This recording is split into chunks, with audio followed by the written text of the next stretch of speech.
50 great short stories, and today we're doing our 24th great short story, and that one is called The Gioconda Smile. Now, why is it called the Gioconda Smile? That's actually because, a person has a very gigantic, this particular person has a wife who has a very good giant smile, and someone else is able to copy it. Yay! Meaning that once that person has become a widow, you basically just go ahead and turn them into something else. Like, find a person who will just go ahead and not care about you, will actually care about you and do things with you, as well as be a faithful wife and things. That's actually pretty good, too. Alright, so what next?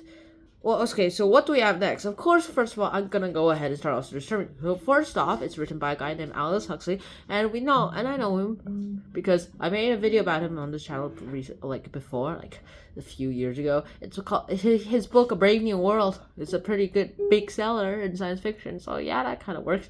Alright, first off, basically we get a wife, and that wife is basically having some problems with cancer and a lot of other things too, and then she's told that she was just not just go ahead and eat these things with peels and skins, and then she's like, I'm gonna die anyway, let's at least let me enjoy my life. And we went ahead, ate it, and said, oh wait, I've got my medicine. Hey, can I have some coffee 7? Put in a lot of sugar in it.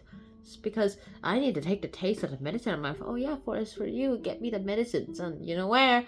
Okay. And he went, and our main character goes ahead to the medicine. His name is Mr. Hudson. And then he goes ahead, pours in the bottle. We see him pour in the bottle. And then he just gives it to the person. He gives it to his wife while the servant comes with the cup of coffee with a bunch of sugar in it. And that happens. And the next thing that she knows is that a few days later, she dies. And then she says, I need you here. And they're all like, where is he? And then they're like, alright, I can talk to her now.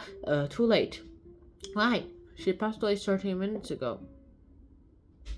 No! Yeah, he basically goes into a lot of trauma and a lot of other things too.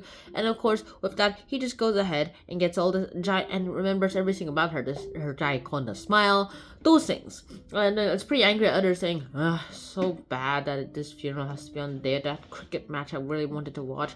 How dare you compare a dead person to a cricket match? Do you have no respect? He went ahead, does all that kind of fuzzy stuff, and next thing that he knows is that he's being accused of murder. Apparently, there's a bunch of analysis in the body, and they found a bunch of arsenic, enough to suggest that someone has arsenic poisoned her. That went ahead, and then they are like, all right, apparently your greenhouse has enough arsenic in it that, well, can kill a whole army of people. What? Really? I didn't know that. And then, also, it appears that you've brought the medicine inside the glass without pouring the medicine inside the bottle as you usually do. That's a little suspicious. Okay, that was a mistake, only because I was absent-minded. And of course, the servant also confirms it, too. Why can't you just say that servant is sus? And then he's like, wait, I like the servant. Actually, yeah, the servant isn't sus. And went ahead and talks about it. And then, apparently, he goes on trial for murder of his wife. I have no idea why he would murder his wife, because he actually loved her a lot. And then basically went ahead, and the next thing that he knows is that the servant who he wants to become the wife with, and they do become the wife, they basically get a child that they're going to expect in a few months. And next thing that he knows is that he's accused of murder, and then he went ahead and is going to be executed. And then his future to be wife is going through mental breakdowns. And then the doctor comes in and says, by the way, I always thought that you were the one who actually murdered him. Yeah, I was. Was it the coffee? Yeah. And then the doctor prescribes a bunch of sleeping draught, and that's about it. So what do we learn from here? Number one, this actually reminds me a lot of Among Us. I mean, you can't get your friend to hit the magic button in the cafeteria, the emergency meeting button in the cafeteria, to magically boop you out. Of course, this doesn't work because teleportation is magic, and magic is not real. So I don't know what you're thinking. Also, your friend is really sus. That last part, your friend is really sus.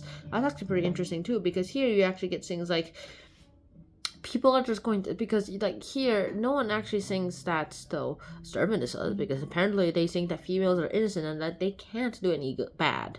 Only men do that, because apparently commonly men do it a lot, and of course women should be glad about it, but usually women aren't even considered to be heroes. In fact, a lot of women Just because they're women and female, they just not thought of as heroes or villains either. Also, sure, there are villains, female villains out there. There are even female superheroes out there too, and they just go ahead and do their own thing too. And with all that, we actually find out a lot. Your friend is sus and everything.